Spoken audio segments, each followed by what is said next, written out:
Estamos na aldeia de Penha Garcia, rodeada por uma natureza luxuriante que esconde paisagens e tesouros impressionantes. Por entre estas rochas conseguimos viajar no tempo, até há milhares de anos, e explorar os fósseis que por aqui abundam. Vamos a ver os moinhos então? Está cheio de pressa, cedo. Ao entrar na aldeia, somos guiados por notas musicais de diferentes instrumentos, alguns deles produzidos aqui mesmo.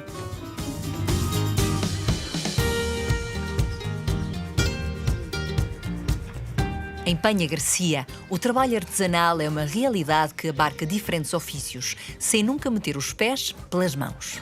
Isto é bom é para os calos dos pés. Ai.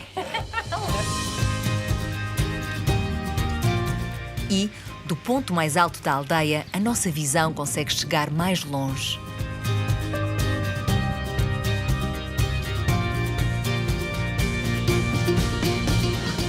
Vais ver se não vai rodar. Cuidado com as cabeças. Anda ou não anda? Moeu 3 grãos, não?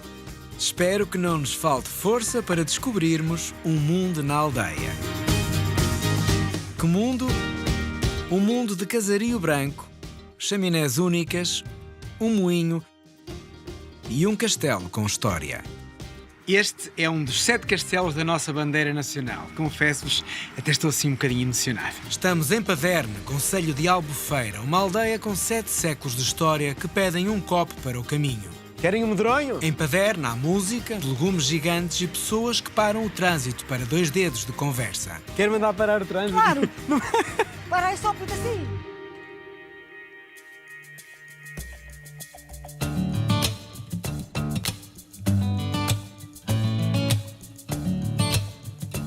Se nos deixarmos levar pelos caminhos da aldeia, muito há aqui para explorar.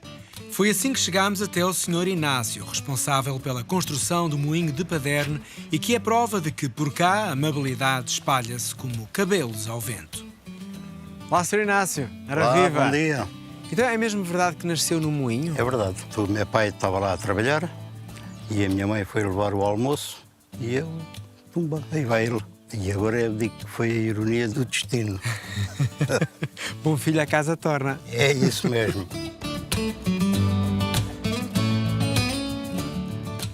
A história de vida do Sr. Inácio está misturada com a história deste moinho. Os seus antepassados eram moleiros, desde o pai até ao avô, e o moinho do Leitão foi ao longo da sua vida local de brincadeiras e de criação de memórias. Nunca seguiu as pisadas do pai, mas sempre teve e terá uma paixão por este lugar. E quando a oportunidade surgiu, não pensou 2 vezes, meteu mãos à obra e foi assim que, sozinho, recuperou este antigo moinho. Isto não estava abandonado, mas não funcionava. E então eu falei com o Sr. Miguel, que era o presidente da junta, e o presidente que está agora, o João, e então combinamos de reparar isto. E eles disseram, pá, quem é que agora vai reparar isto? Eu responsabilizo-me para pôr o moinho a andar. Eles não acreditavam, eles só acreditaram depois de ver ele rodar. A obra feita. E de ruína degradada, o moinho do Leitão passou a estar devidamente recuperado e perfeitamente funcional. O moleiro tem que estar sempre, manter o moinho sempre afinado. E quando está a trabalhar, tem que ter os ouvidos sempre bem abertos, qualquer barulho esquisito, tem que ver algo o que é que se passa.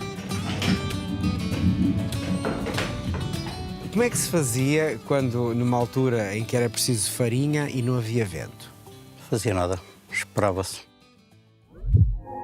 Hoje em dia é possível aqui moer milho e trigo. E esta moagem pode ser mais fina para fazer farinha ou mais espessa para fazer xerém, iguaria típica desta zona do país. O xerém é uma palavra moderna, digamos, não vou dizer que é comercial, porque isso chama-se papas de milho. O xerém é o milho moído. Nós deitamos a cozer num caldo e fazemos as papas de milho. Eu vou fazer com um caldo de berbigão. Portanto, o berbigão é aberto, com alho e azeite, e, portanto, aquele caldinho é bem coadinho, junta-se um pouco de água e o xerém é cozido aí. O xerém pode ser também acompanhamento, todo prato. Neste caso, acompanha muito bem com a galinha cerejada, portanto, que é o prato, digamos que seria um prato mais ou menos domingueiro.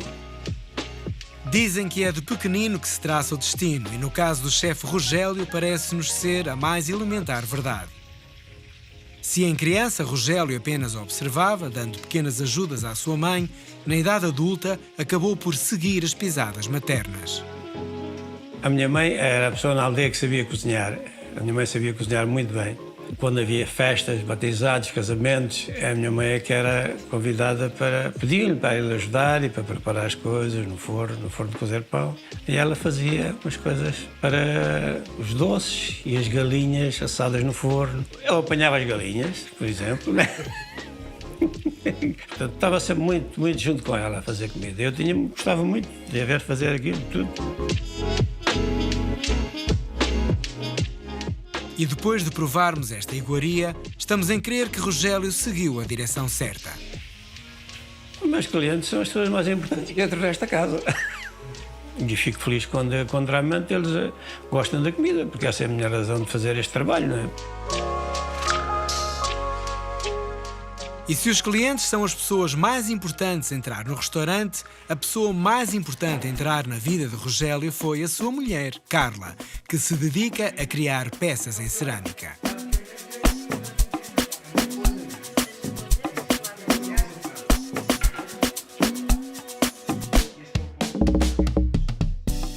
Carla, no seu trabalho gosta mais de fazer peças utilitárias ou decorativas? Gosto mais de fazer decoração e escultura. A paixão de Carla pelas artes já é antiga, mas só mais recentemente é que mergulhou nesta aventura de produzir estas peças. Fez incursões na pintura em tela, recorrendo a várias técnicas, e atualmente concilia a sua vida pessoal e profissional com o desenvolvimento das suas artes. Das peças mais decorativas até às mais funcionais, Carla tem nas suas mãos a capacidade de transformar a argila e dar-lhe formas e feitios que nos deixam surpreendidos. A peça que mais tempo me levou foi uma que eu tive que fazer um projeto. Porque tive que fazer o desenho, tive que fabricar toda e depois tive que fazer um molde como se fosse em série, que são lavadeiras de Paderne. Peça emblemática no acervo da Carla, as lavadeiras de Paderne remetem-nos para uma parte da história da aldeia. E foi na aldeia que a Carla se inspirou para criar esta obra. Para isso, utilizou uma matéria-prima comum da região, o grés silves, dando a esta peça um cunho ainda mais local e inserido na realidade que rodeia a aldeia de Paderne. A qualidade da argila é muito boa. É um grés, é considerado o grés silves. O castelo é feito com esta pedra. Rumo ao castelo de Paderne e sente-se aquele orgulho nacional difícil de explicar ao admirar esta construção do século XIII. Para aqui chegarmos, tivemos de atravessar a ponte romana, que aqui está desde tempos antigos e continua a ligar as duas margens da Ribeira de Quarteira. Bem, se pudessem falar as pedras daquela ponte, quantas histórias contariam? Milhares e milhares de anos passaram até chegarmos à atualidade e, por aqui, viveu um ancestral animal, as trilobites. Mais antigos do que os dinossauros, por cá ficaram os seus corpos fossilizados e foram descobertos por pessoas como o Sr. Domingos. Sr. Domingos, então aqui já foi mar. Há 480 milhões de anos estava tudo cheio de água. Só cá andavam os trilobites. Estes organismos viviam por aqui quando tudo isto estava coberto por água do mar. Aqui temos a pedra que chama as cobras, que chamavam os antigos, que era a cobra pintada. Bem, e pensar, nós tocamos aqui, estamos Sim. a tocar em 480 milhões de anos. 480 milhões de anos Incrível. que estamos a tocar. Que isto aqui foram os rastros que fizeram as trilobites. Vinha para aqui a menino. Sim, Não sabia. vinha. E na altura conhecia. Não, ninguém ligava a isto porque a gente não sabia o que era. E é aqui nesta casa dos fósseis que estão guardados tesouros como este, Como não é? esse aí. Esse é o alimento que ela comia, a trilobite tinha que se alimentar. Isto é um alimento, é um escolite. Chama-se escolite. Este é que é mesmo o fóssil verdadeiro, que é a trilobite. Aqui. Sim, esta é que é a trilobite. Esta era mesmo a trilobite muito pequenina, não é? É bebê. Aí as mais grandes atingiam até 70 centímetros. Conhecido por estas paragens como o guardião dos fósseis, o Sr. Domingos vai descobrindo trilobites e outros achados, sempre com o cuidado de os preservar para que, mais tarde, possam ser expostos ao público em geral. E enquanto ouvimos as suas explicações e sabedoria, não deixamos de reparar na paisagem envolvente, dura de muita pedra e com impressionantes e salientes lajes verticais. E sempre a descobrir Sim. fósseis, não é? E temos aqui, olha, aqui temos vários caminhos das trilobites, aqui nesta parte aqui que estamos a ver. Entre os afloramentos rochosos onde podemos encontrar estes fósseis, correm as águas do Rio Ponço. A força destas águas foi, ao longo de anos, escavando a rocha e dando origem ao açude do Pego, uma bonita, plácida e agradável piscina natural, muito apreciada por quem aqui passa. Este apreço dos locais pela natureza é uma constante e está também presente no trabalho desenvolvido pelo Sr. Augusto Pires, desde a matéria-prima, a madeira, até ao resultado final das suas peças. Sr. Augusto, apanhei-o a vir da floresta com a matéria-prima da sua arte, não é? É verdade. Desde muito novo eu sempre... tudo o que era torto, as árvores que se colavam umas com as outras, e eu sempre tive uma certa atenção. E então, quando vejo estas raízes, coisas que vejo que posso fazer alguma coisa com elas, apanho e trago. Augusto Pires já foi muitas coisas na vida, mas sempre respeitou os ritmos e a sensibilidade da natureza. Nas raízes que vai vendo, consegue saber de que árvore é que são, reconhece tudo? Todas. E até os sítios de onde elas saíram ficam gravados na memória. Isto tudo também é sapador florestal, portanto está sempre em contacto com a natureza e tem uma paixão especial, não é? Sim, isso é verdade. Artesão muito apreciado em Penha Garcia, as suas peças de arte são feitas a partir de restos de árvores, principalmente raízes, e tem uma paixão enorme por aquilo que faz. Candeeiros, bengaleiros, para pendurar os casacos, bem para aqueles ali, são bengaleiros. Outras são peças de decoração, mesas, tudo um pouco. Ao ver e ouvir o Sr. Augusto trabalhar, ficamos como que hipnotizados pelos sons da madeira a ser trabalhada, pelo cuidado e respeito que o artesão demonstra pela matéria-prima e pela beleza das peças que saem destas mesas de trabalho. Até o som que daqui vai saindo nos parece uma espécie de música da natureza. Aqui, por Penha Garcia, há sempre sons agradáveis que se propagam pelo ar e parece que, lá ao longe, já conseguimos ouvir as violas do Sr. António Pascoal. Escutar uma viola beroa e não parar para contemplar é quase pecado. E a avaliar por esta mesa não só toca muito bem, como canta maravilhosamente, mas também constrói violas beroas. Sim, tenho facilidade em fazer, faço. Já mexo nas madeiras desde pequenino. É mais as técnicas de medidas e é que é mais complicado em termos de colagens e de conhecimento das madeiras. Esta música foi dedicada à minha mãe, que foi a minha primeira composição na viola beroa. Olha-se para essa viola e ela tem tem características muito distintas, não é? Sim, é uma viola que se tocava aqui há 60 anos. Essa foi feita por si? Essa que tem... Sim, foi a primeira que fiz. Esta demora-me 2 anos. É lá. Olá! Olha, estava a estranhar não ver um adufo. Então, priminha. Ai, agora sinto que está aqui o par perfeito. Dizem que a vida sem música seria um erro, o que nos parece uma grande verdade. Arriscamos dizer que, em Penha Garcia, toda a gente concorda com esta afirmação. Entre adufes e violas beroas, há música todos os dias. Nas margens daquela ribeira, nas margens daquela ribeira.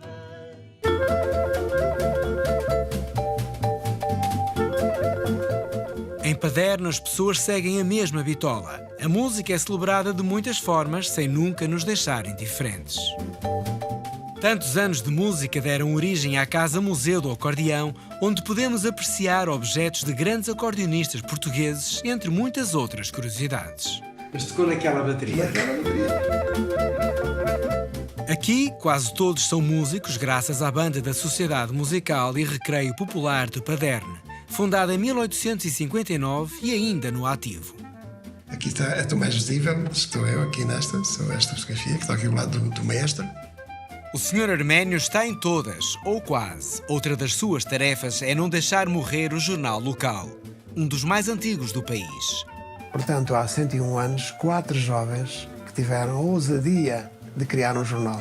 Havia uma jovem que tinha cegado, elas eram muito altruístas e, portanto, decidiram formar um jornal para angariar alguns tostões para ajudar essa jovem. E assim foi. Fizeram 2 números manuscritos. O primeiro, 200 exemplares escritos à mão, O jornal esteve então durante algum tempo periclitante e parou. Felizmente que após o 25 de Abril, portanto, foi decidido que todas as publicações que não eram publicadas mais de um ano, os títulos ficavam livres.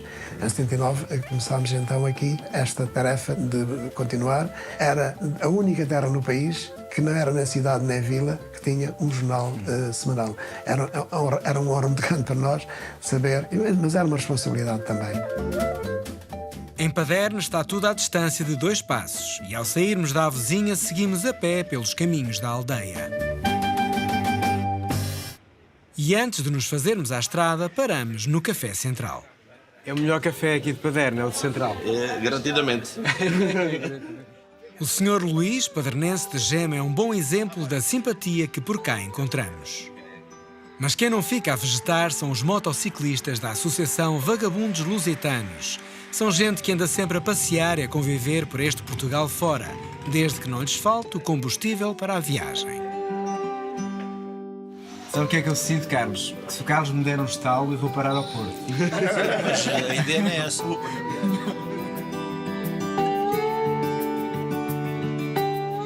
Há muitas formas de descobrir a aldeia. É tudo uma questão de perspectiva. Se gostarmos de velocidade, podemos percorrer estes caminhos montados numa moderna Moto 4, que nos leva a todo lado. Ou se preferirmos cavalgar tranquilamente pelas colinas, podemos montar um burro e, como noutros tempos, apreciar a paisagem com vagar. Estes animais são meigos, resistentes e muito inteligentes. Um fenómeno da natureza e eu nunca estive tão perto de um focinho. Seguimos caminho para descobrirmos a Azenha do Castelo. Imagine que Dom Manuel I já mencionava este engenho na Carta Foral, além de estar inserido na Estação de Biodiversidade da Ribeira de Quarteira. Por estes caminhos podemos apreciar o silêncio da natureza, sem nos cruzarmos com viva alma.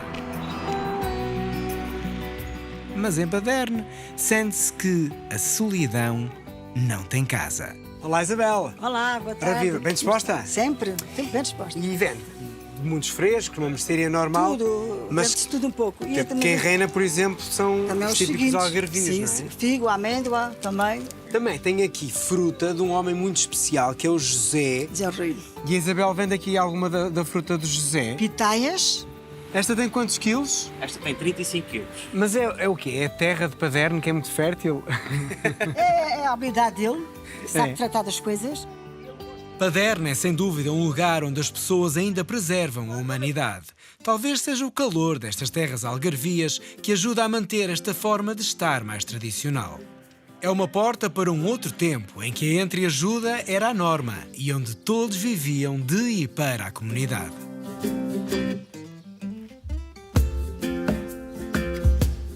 Há tradições que desaparecem, outras que se mantêm, e há as maias de Penha Garcia, pequenas bonecas de trapos tradicionais desta aldeia. Os antigos consideravam-nas um amuleto de proteção das colheitas de cereais contra trovoadas. Nos nossos dias, poucas são as pessoas que mantêm a tradição, mas todos se lembram das maias. Então, a Maia é assim uma boneca identitária aqui de Penha Garcia. Mas eu ouvi falar que o pão daqui também é uma delícia. É verdade?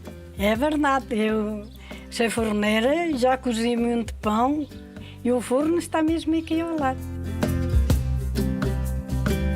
E este é o famoso forno? É um dos fornos comunitários de Penha Garcia. Mais antigo. Ela fazia o trabalho como forneira e depois o pagamento era feito em poia. Era um dos pães que aqui era cozido que elas davam à dona do forno como o facto de lhes terem possibilitado elas fazerem aqui o pão. Um forno comunitário é uma forma de ligar pessoas, pois todos dependem dele para sobreviver. Sendo esta uma aldeia raiana, o contrabando foi outra forma de sobrevivência que, pelas suas características, também terá contribuído para ligar as gentes da aldeia. Aqui o contrabando era feito, o principal era o café. Aquilo que mais vinha era aquilo que não havia cá em Portugal. A lingerie de senhora traziam também alguns conhaques, portanto, todas essas bebidas e todos estes... que não havia cá, e principalmente a bombazinho. porque as fábricas de lanifícios em Portugal não faziam bombazina. Uma aldeia é um organismo vivo que depende das suas pessoas para não cair no esquecimento e desaparecer. Em Penha Garcia, valorizam-se as suas gentes, as suas histórias e experiências, dando-lhes a visibilidade e a validação que todos merecem. Viola Beiroa, adufe e cavaquinhos. Não falta música nem vida em Penha Garcia. Ai, ai, subiu acima ao castelo, lá, lá, longe vi a Espanha, lá, lá, longe vi a Espanha. Ai, ai, dei um abraço a Monsanto, e o coração à idanha, e o coração à idanha. O grupo de cavaquinhos de Penha Garcia é mais uma fonte de música nesta terra cheia de vida. E vida não falta a todos os membros que, juntos, querem continuar a dar música às ruas da aldeia. E nós estamos cá para lhe dar força e para não deixar morrer as tradições. E depois vocês olham para esta aldeia maravilhosa e ainda ficam mais inspirados. Sim, sem dúvida alguma. Tocar assim não custa nada, É pois verdade, não? não. Paisagens realmente inspiradoras, terra com histórias de milhões de anos sobre seres extintos, aldeia com músicos e músicas em todas as ruas. É por tudo isto que esta aldeia é um mundo.